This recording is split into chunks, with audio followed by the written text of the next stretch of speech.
যারা দীর্ঘদিন ধরে নার্ভের সমস্যা নিয়ে ভুগছেন বা ক্যালসিয়ামের ঘাটতি নিয়ে ভুগছেন, যেমন মাজায় ব্যথা, হেঁটুতে ব্যথা, পায়ের গোড়ালিতে ব্যথা, স্পন্ডাইলাইটিসের সমস্যা, এমনকি শির ডাঁড়াতে টান ধরার মতো ব্যথা, হাতে পায়ে সুচ ফুটানোর মতো ব্যথা, একটু হাঁটাচলা করলে হাঁপিয়ে যাওয়া, সিঁড়িতে উঠতে গেলে হাঁপানি ধোকানি চলে আসা, সিঁড়ি দিয়ে নামতে গেলে মনে হয় আমার হেঁটু ভেঙে গেল, কটকট করে শব্দ হওয়া, এবং ঘুম থেকে উঠে এক পা দুপা হাঁটতে গেলেই মনে হবে প্রচুর পরিমাণে হেঁটুতে ব্যথা করছে, মাথাতে ব্যথা করছে।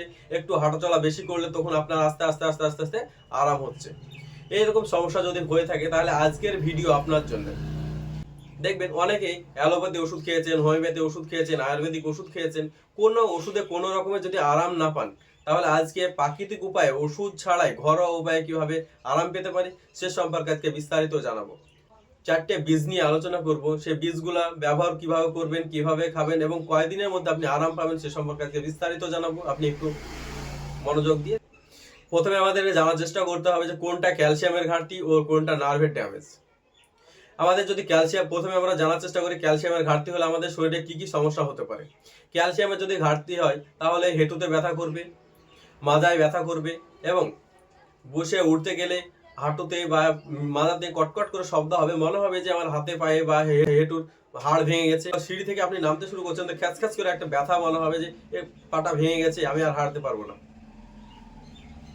বা দেখা গেল যে আপনার দাঁতের এনামেল ক্ষয় হয়ে যাবে। দাঁতের এনামেল বলতে আমরা যেটাকে বুঝি, জিভ দিলে দাঁতের উপরে যদি আপনি জিভ দেয় তাহলে তেল তেল একটা ভাব থাকে, সেই তেল তেল ভাবটা আউট হয়ে যায়, তাহলে এটা আমরা ক্যালসিয়ামের ঘাটতি মনে করতে পারি। বা দেখা গেলো দাঁত নড়ে যাচ্ছে, দাঁত ভঙ্গুর হয়ে যাচ্ছে, এমনি এমনি দাঁতগুলো ভেঙে যাচ্ছে, তাহলে আমরা ক্যালসিয়ামের ঘাটতি মনে করতে পারি।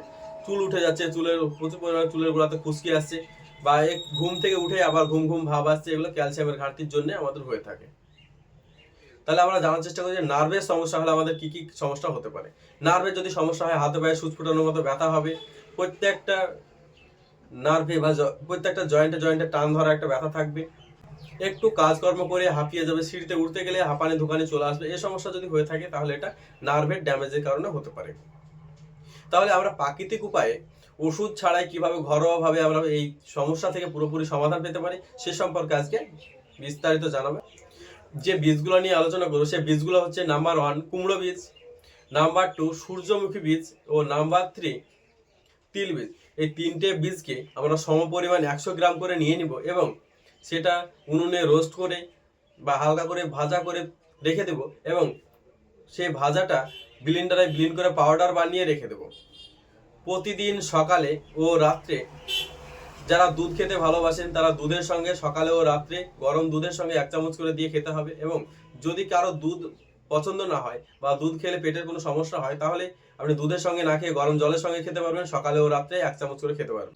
এটা খেতে শুরু করার 2 থেকে 3 দিনের মধ্যেই দেখবেন যে আপনার যে বাতের ব্যথা বা ক্যালসিয়ামের ঘাটতির জন্য যে সমস্যা হচ্ছে বা নার্ভের যে ড্যামেজের কারণ বা মাজার যে ব্যথা হচ্ছে বা শিরদাঁড়া যে টান ধরার মতো একটা ব্যথা হচ্ছে বা একটু কাজকর্ম করে যে আপনি হাঁপিয়ে যাচ্ছিলেন, যে সমস্যা হচ্ছিল সেটা দেখবেন আস্তে আস্তে আস্তে আস্তে আপনি আরাম পেতে শুরু করেছেন।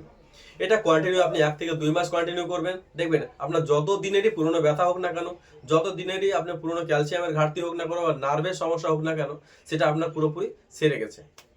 আমার চ্যানেলের ভিডিও যদি ভালো লাগে থাকে তাহলে সাবস্ক্রাইব করবেন এবং ফেসবুক থেকে দেখে থাকলে লাইক শেয়ার ও ফলো করে পাশে থাকবেন।